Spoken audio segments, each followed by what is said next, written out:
You're listening to the Free to Be Mindful podcast, which provides bite-sized tips for busy parents, educators, and anyone working with kids. These real talk conversations focus on mindful living, mental health, and personal growth, helping all to learn, grow, and inspire with mindfulness in mind. I'm your host, Vanessa de Jesus Guzman, educator, licensed professional counselor, entrepreneur, and mom. I'm passionate about helping folks live life with peace of mind and ease of heart while not losing their, well, you know, here we go.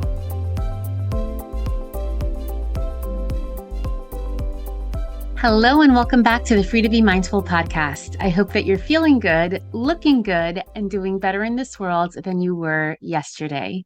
So I wanted to chat with you today about vacationing with kids and then, dare I say, vacationing without kids. Because yes, it's a thing. And yes, it is a true possibility.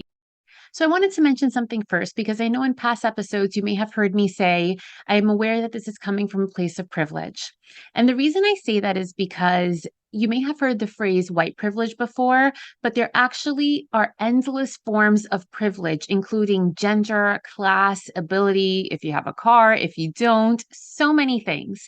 If you want more clarity, please listen to episode 60, where I do discuss the different forms of privilege and why it's important for adults to know that, but kids to know that as well. And whoa, super aside, I'm having a moment that I had to reference an older episode 60, because this is actually episode 89. And I think maybe at the start of each episode, I'm going to start mentioning what number it is. More for me than for you, honestly, because I think it's just quite an accomplishment, but I digress. So I have come to a point in my life of having enough self-awareness of realizing that what may be a common experience for me may be perhaps a dream for another person. And it works both ways too, right? What may be a common thing for somebody else, perhaps I've never experienced it. And while we can't change the privilege that we do have, just bringing some awareness to what it is and checking our actions in the mental space of what we're talking about or what we're engaging in puts us in a better place to just do better when we can. So that's what I mean when I say coming from a place of privilege. So, saying just that, I have been fortunate enough to travel often and expose my son to traveling as well, even before he turned 1.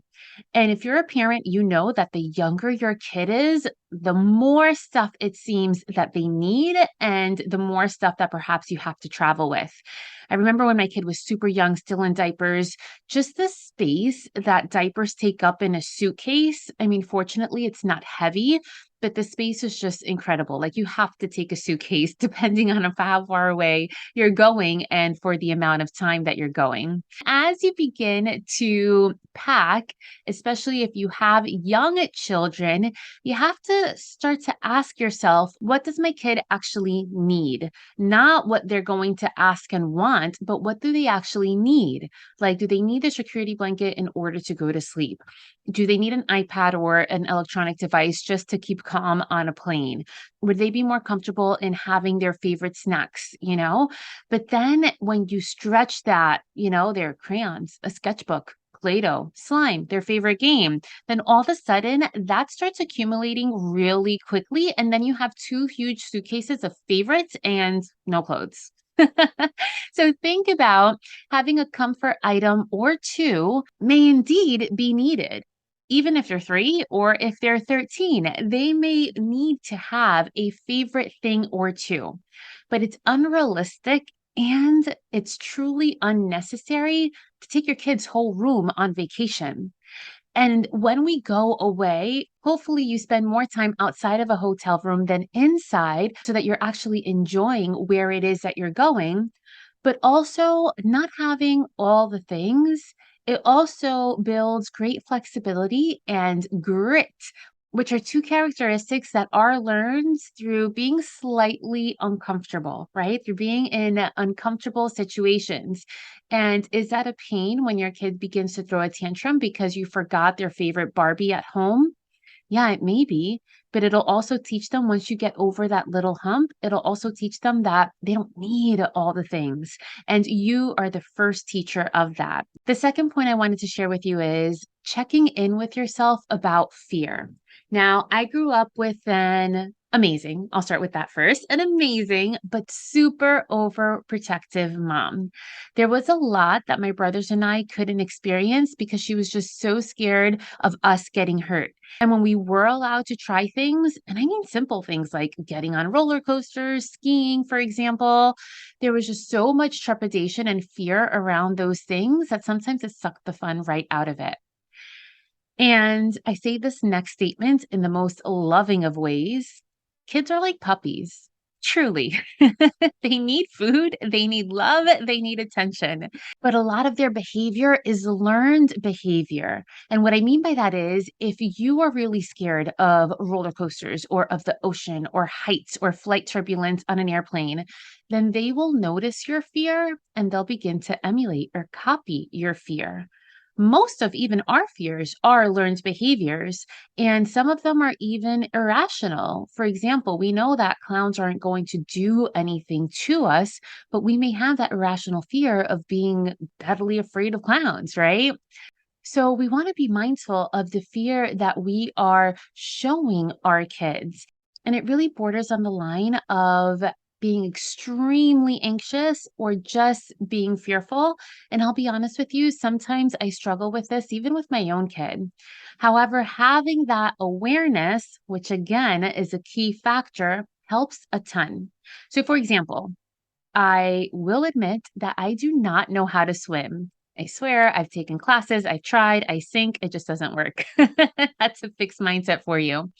So, because I don't know how to swim, whenever we are in an ocean, in a pool, I encourage my kid to hang out with my husband because I didn't want him, especially when he was young, I didn't want him to pick up on my fear. And now he knows how to swim, thank goodness, and he's great at it. But I'm still kind of like at the edge of my seat, right? At the edge of my pool chair, watching him as he jumps off a diving board into an 8-foot swimming pool. But then I got to hold on to myself and, take a quick quiet breath by myself because I see that he really knows what he's doing. And obviously, there are people who can swim in the pool and get him should he need help. But regardless of that, I just make sure that my fear isn't outwardly in the open so that he can pick up on it because then he won't want to swim because he'll sense this fear of like, no, I got to stay safe. So I shouldn't swim, right? So do keep in mind that some kids are naturally more fearless or more fearful, or more cautious than others. But let's encourage our kids to really build up their own stories instead of just copying ours. And the third point about vacationing is picking up on teachable moments. Now, even as an educator, I'll be the first to say, yes, school is important, but so much learning happens outside of the classroom. Background experiences become the foundation to the knowledge of information learned in school. So, for example, it's really cool when you're learning about, I don't know, American history, let's say, but when you're actually in Philadelphia or when you're walking around Washington, D.C., and kids can actually put the pieces together of like, oh my goodness, I read about this in social studies, and now here I am in front of this actual monument or whatever have you. That really is how information is concretely placed into our brain because now you've not only read about it, but you've also experienced it. And as adults, we really take for granted what we know and even how we've learned it. And you don't have to be a teacher or home instructor or anything like that to make teachable moments for your kids, but you can do this on an everyday basis. I mean, walking around the park, you can talk about the different types of clouds. You can talk about different types of bugs that you see on the floor. Going to the beach or down the shore, you can talk about the ocean, high tide and low tide. Going to a different country, you can expose kids to different music and food and dancing and even landmarks within your own town. I know living so close to the city. I mean, my brothers just told me the other day that they've never been to the Statue of Liberty. I don't know how I went and they didn't go, but it's something that you don't want to pass up, especially if it's somewhere close to where you live. Take advantage, especially in the summertime when you can, of exposing your kids to as much as possible because opportunities for learning are truly everywhere. So that's enough talk about vacationing with our kids. Let's talk about the importance of vacationing without our kids. And again, this is coming from a place of privilege. I know that not everyone has the ability to just, take off and leave their kids and, peace out. Sometimes it's hard enough to even get a date night in. However, taking the time to get away, to vacation with your partner, with your friends, or dare I say, even on your own, is just as important as exposing your kids to different places around your own country or around the globe. And this is true for a few reasons. First and foremost, self care, because really, you matter. You matter just as much as your kid matters.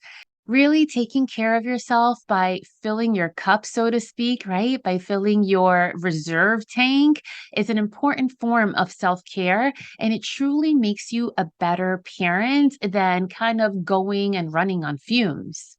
The second point is, especially if you vacation with a partner, is connecting with that partner.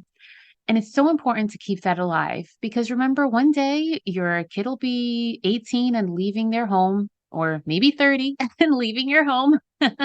And you want to make sure that you and your partner still know each other, that you can still connect even when your child is outside of the home, and that you can have conversations other than just talking about your kids.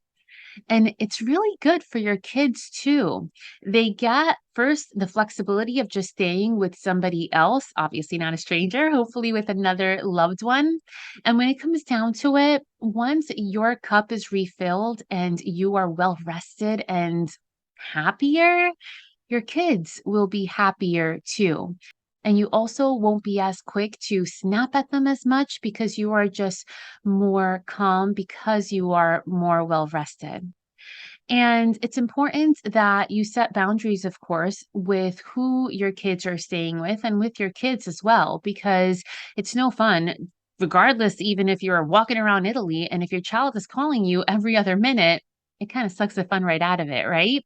So make sure that, of course, you're checking in with your kids despite where you are on your vacation or on your getaway, but also make sure that they can enjoy being without you too. And if you can't get on a plane or a long car ride, at least make it a point to go on a date night just to make sure that you are again connecting with your partner. So I hope that those few points have brought a couple of things to light in terms of going on vacation with your child and maybe trying to go on a getaway without your child. And remember, it doesn't have to be just in the summertime, right? You can plan a long weekend anytime throughout the year.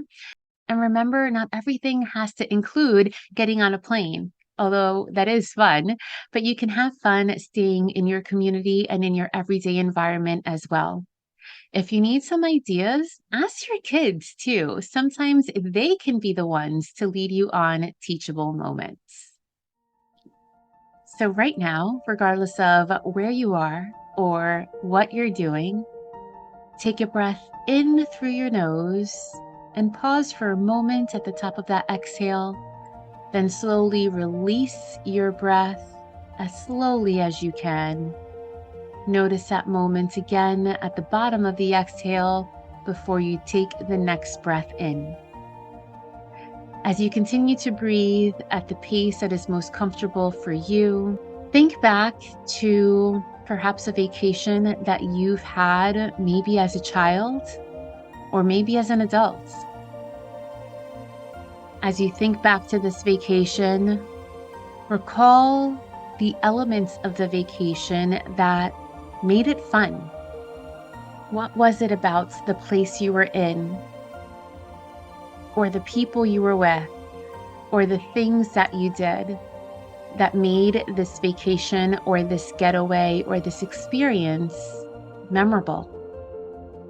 Really try to picture yourself almost as if you were on the outside looking in. And now take a moment to think about how can you make this moment happen again?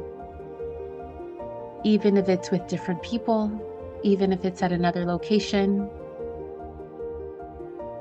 even if you're not getting away, but even within your home, How can you bring more moments of self-care into your life?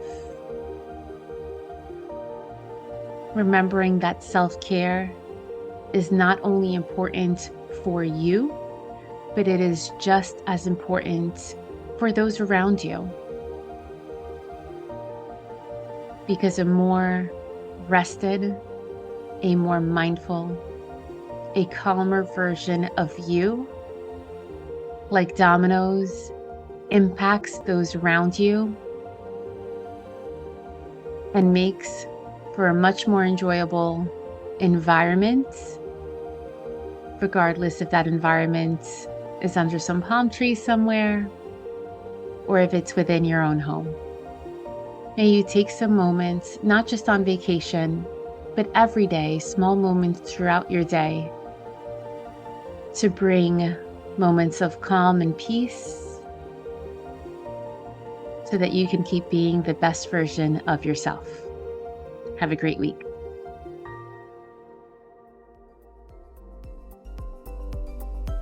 I hope you enjoyed this week's show. It would mean a ton if you took this moment to review the Free to Be Mindful podcast on the platform you catch your favorite shows.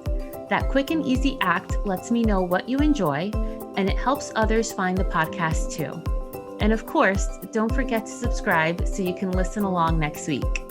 In the meantime, I welcome you to catch me on social media at Counselor V de Jesus.